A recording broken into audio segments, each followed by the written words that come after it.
அவன் ஒரு பால் வியாபாரி.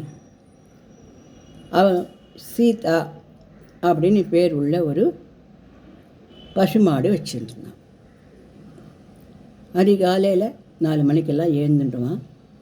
பசுவை குளிப்பாட்டிட்டு போய் பசுவின் இடத்துல, சீதா பால் கறந்துக்கிறேன் அப்படின்னு சொல்லுவான்.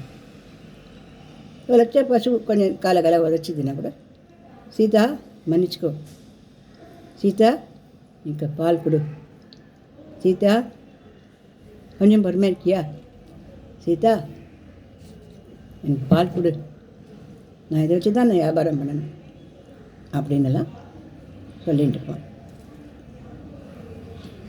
அவனுக்கு ஒரு நாள் விதி விளையாட ஆரம்பிச்சுது.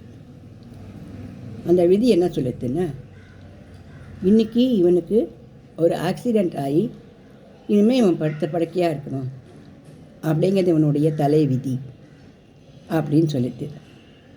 ஆனால் இவனுக்கு அதெல்லாம் என்ன தெரியும் இல்லையா? இவன் பாட்டுக்கு எழுந்து போனான். 4 மணிக்கா பசுமாட்டுக்கிட்ட பால் கறந்தான். அவனுக்கு ஒரு அழகான நல்ல மனைவி. அவள் வாசத்தை வச்சு கோலம் போட்டு, ஏன் மகாலட்சுமியே உன்னை வணங்குறேன் அப்படியே அந்த பசுவை வணங்கிட்டு அவள் படுக்க காபி போட்டு கொடுத்து அவனை பால் வியாபாரத்துக்கு அனுப்பினான்.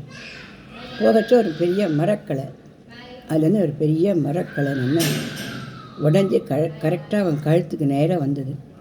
ஏன்னா அந்த மரக்கடை விழுந்து கழுத்தில் விழுந்து இவனுக்கு ஆக்சிடெண்ட் ஆகணுன்றது அன்றைய இவனுடைய விதி. ஆனால் இந்த மரக்கில் நகர்ந்து போய் விழுந்து இவன் மேலே விழலை. இல்லைன்னா விதி தேவன் சொன்னான், என்னோட செயலை நான் கரெக்டாக செய்யணுமே, இவனுக்கு இன்னைக்கு விதிப்படி இவனுக்கு அடிபடணுமே அப்படின்னு கொஞ்சம் தூரத்தில் ஒரு பெரிய கல்லை போட்டு வச்சான். அதை தடுக்கின்றான். கட்டவர்லேருந்து ரத்தம் வந்தது. ஆனால் விழுந்த அடியெல்லாம் இவனும் படலை. அப்போ திடீர்னு இவனுடைய குடிசைக்கே தீ வச்சுட்டா என்ன, இவன் ஓடி வருவான். தீயில மாட்டின்னு மனைவியை காப்பாற்றுறதுக்கு ஓடி வந்து இவன் போயிடுவான், அல்லது அடிபட்டுவான் அப்படின்னு குடிசைக்கு தீ வச்சான் அந்த விதி தேவன். அதுக்கு வீணை பற்றிக்க ஆரம்பிச்ச கருமேகங்கள் வந்து மழை பெஞ்சு அந்த குடிசையை நல்லா அணைச்சி மனைவியும் அவனையும் காப்பாற்றிட்டு. உடனே அந்த விதி தேவனுக்கு ரொம்ப கோபமாக இருந்தது. கோபம் என்னென்னா, அவனோட பணியை ஒழுங்காக செய்ய முடியலையே, அவனோட பணியை ஒழுங்காக செய்யலைன்னா அது அவனுடைய பேருக்கு புகழுக்கு குறைச்சல் இல்லையா? அப்புறம் அவன் யார் மதிப்பா? அதனால் அவன் நேராக பிரம்மாக்கிட்ட போய், விதிப்படி இன்றைக்கி இவனுக்கு ஆக்சிடெண்ட் ஆகி இவன் படுக்கையாக கிடக்கணும், இனிமேல் அவனால் ஒன்றும் பண்ண முடியக்கூடாதுன்றது விதியாக இருக்குது.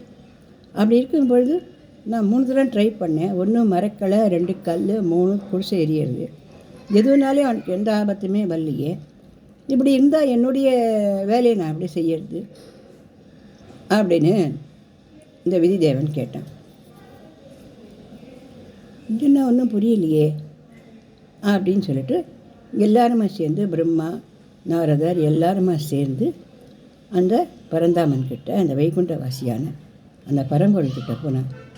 பரம்பொருளை, இவனுடைய விதிப்படி இவனுக்கு அடிபட்டு அவன் விழுந்து கிடக்க வேண்டியது தான் இனிமேல் வாழ்க்கையில். அவன் வாழ்க்கையில் எந்த விதமான சந்தோஷத்தையும் அனுபவிக்க முடியாதபடியாக அவனுக்கு பெரிய ஆக்சிடெண்ட் நடக்கணுங்கிறது இருக்குது.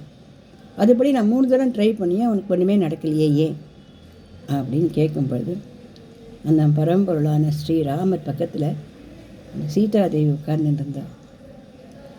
தினமும் அவன் காலங்காத்தால் 4 மணிக்கு, சீதா என்னை மன்னிச்சுடும், சீதா உங்ககிட்ட இருந்து நான் பால் கறக்கணும், சீதா நீ இந்த மாதிரி வதைக்காத, சீதா நீ இந்த மாதிரியா எனக்கு பால் கொடுக்க மாட்டேன்னா நான் எப்படியும் வியாபாரத்துக்கு கவனிச்சேன், குடும்பத்தை காப்பாற்றுவேன், நான் எப்படி உயிர் பிழைப்பேன், நீ தான் எனக்கு பால் கொடுக்கணும் அப்படின்னு சொன்னான்.